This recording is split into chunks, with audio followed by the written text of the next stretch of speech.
Et salut à toutes et à tous, bienvenue sur Investimo Performance, la chaîne YouTube de l'investissement locatif à haut rendement. Aujourd'hui, on va parler de colocation, financement bancaire d'un projet de colocation. On se retrouve tout de suite.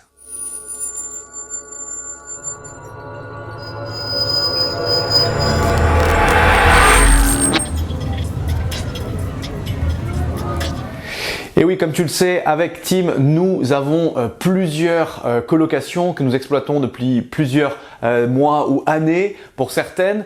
Et effectivement, on a dû faire des financements bancaires. Comme tu le sais, nous, on utilise l'aide de la banque pour emprunter et créer nos projets à haute rentabilité.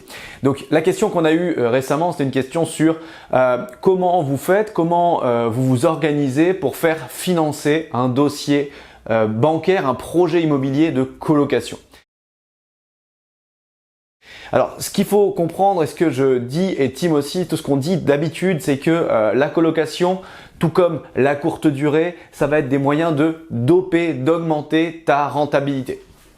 Et si je te dis que ça augmente ta rentabilité, c'est que en fait, normalement, tu devrais déjà être rentable avec une location qu'on va considérer de classique. Alors, qu'est-ce que c'est une location classique? Ça va être globalement une location meublée à l'année. Une location meublée à l'année, elle devrait au moins, si c'est possible, s'auto-financer. Si tu n'arrives que à dégager du cash flow sur 25 ans et avec de la location courte durée, peut-être que ton investissement immobilier, il n'est pas si rentable que ça. Tu dois certainement pouvoir trouver mieux. Ça, c'est une conviction qu'on a. Il y a plusieurs raisons à ça. La première, c'est de te mettre en sécurité avec un mode de location classique qui demandera moins de gestion. La deuxième, c'est peut-être en termes de réglementation. Si jamais il advenait que on interdit peut-être la colocation, peut-être la location courte durée. Alors il y a plus de chances peut-être pour la location courte durée avec certains amendements, mais que tu puisses toujours avoir une solution de repli et quelque chose qui fonctionne malgré tout sans que tu y perdes vraiment de l'argent.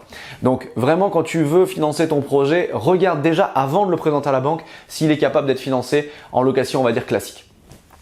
Le numéro 2, c'est vraiment au niveau de la banque. Donc il faut que tu arrives à monter ton dossier et arrives à montrer que la colocation, ça va fonctionner. La problématique souvent et qu'on a encore actuellement, alors il y a peut-être 10 ans, la colocation c'était inconnu. Donc c'était même pas la peine d'aller expliquer qu'on allait faire une colocation, on vous aurait pas cru. Maintenant, ça commence à rentrer un petit peu dans les mœurs, mais tout comme la courte durée, les banquiers, les banques ne vont pas se fier là-dessus pour calculer tes rentabilités. Il y a peu de chances en tout cas qu'elles se fient là-dessus pour calculer tes rentabilités. Les banques, elles s'appuient généralement sur des locations et des loyers à l'année. Alors tu vas penser peut-être que c'est un peu old school ou à l'ancienne, qu'elles se sont pas modernisées. Je suis plus ou moins d'accord avec toi, mais je peux aussi tout à fait comprendre la gestion du risque qu'elles font, c'est-à-dire qu'elles vont pas prendre de risques inutiles en finançant un projet sur lequel on annonce des rentabilités extraordinaires. Donc maintenant, il y a aussi certaines agences qui vont jouer le jeu, qui vont peut-être accepter de te donner des avis de valeur locative qui sont plus en cohérence avec la colocation, voire complètement en cohérence avec la colocation. Mais ça, c'est assez récent et pour avoir eu l'exemple à plusieurs reprises, il a été difficile d'expliquer que ça allait être une colocation, qu'on allait le louer à tel montant, etc., etc. Donc, ce que je fais, moi, c'est que je présente le projet comme une location meublée à l'année classique. On voit qu'il y a un autofinancement. Et par contre, et c'est là où je voulais en venir, la troisième chose, c'est que une fois que tu as réalisé ton projet, que tu es allé jusqu'au bout, que tu as mis en location et qu'il y a des premiers loyers qui rentrent, eh bien là, ça va devenir complètement différent et ça va être peut-être plus simple pour toi de montrer à ta banque, à ton banquier, ta banquière que tu as effectivement fait ce type de mise en location avec les rentabilités que tu avais annoncées. Si tu arrives après avoir mis en location et avoir lancé ton projet, à avoir les rentabilités que tu as annoncées dans ta colocation, là je peux te dire que tu vas marquer des points et potentiellement si tu as une ambition de réaliser à nouveau des opérations, notamment de colocation, je peux t'assurer que ça sera beaucoup plus simple parce que je l'ai vécu, Tim également, de refaire financer un deuxième bien une fois que le premier a déjà été bien financé et a montré des résultats. Donc vraiment, cette vidéo, elle est relativement courte parce qu'il n'y a pas 106 000 choses à dire. Après, c'est un dossier bancaire classique, bien monté, bien qualifié, etc. Si tu as besoin d'infos, regarde nos autres vidéos, on en a déjà parlé. Et sinon, contacte-nous en privé et puis on se fera un plaisir d'y répondre pour essayer de t'aider. Mais voilà, ça sera un dossier bancaire classique. Par contre, effectivement, 2 points d'attention. Fais attention à ce que ton bien soit quand même rentable à l'année. C'est valable pour la colocation, c'est valable pour la courte durée. Et la deuxième chose, c'est fais tes preuves, présente le dossier de la meilleure façon possible. Essaye d'avoir le plus d'éléments qui vont pouvoir prouver le fait que tu vas pouvoir faire une colocation à ce montant-là avec telle rentrée d'argent locatif par mois.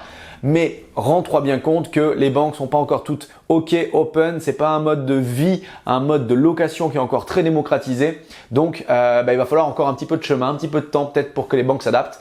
En tout cas, c'est possible de faire financer ces colocations à 110%, sans apport, avec un crédit long. Je te le garantis. C'est ce que j'ai fait, c'est ce que Tim a fait.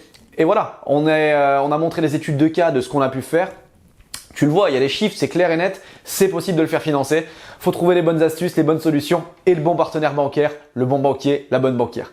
Sur ce, je te souhaite une très bonne fin de journée. Je te laisse t'abonner à notre chaîne, mettre un pouce si cette vidéo t'a plu, un commentaire si tu as des questions. N'hésite pas, on lit tous vos commentaires.